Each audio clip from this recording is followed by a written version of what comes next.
We're learning more about the shocking car crash near the Rainbow Bridge on Wednesday.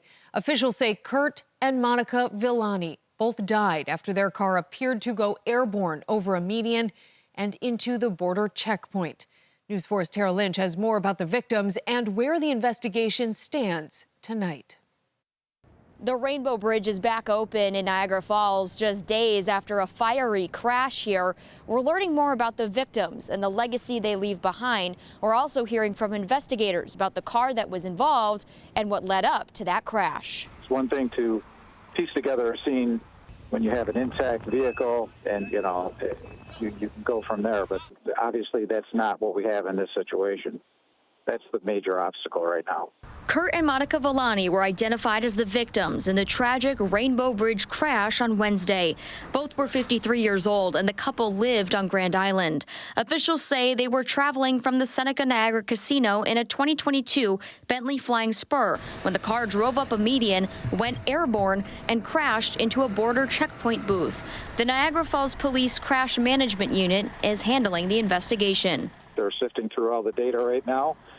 And basically the investigation has just started. This isn't going to be concluded anytime soon. They'll look for the mechanical issues, weather issues, whether this was a medical event.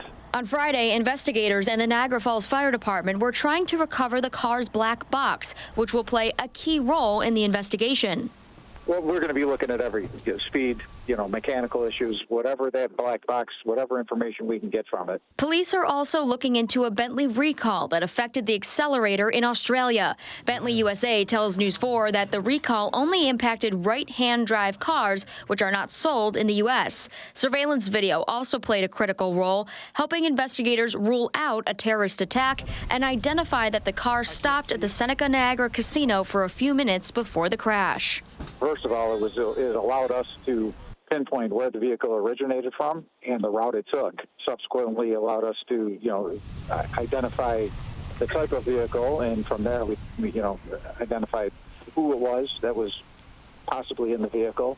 The Villani family released a statement first reported by News 4. They say they're deeply touched by all the prayers and condolences and well wishes they've received.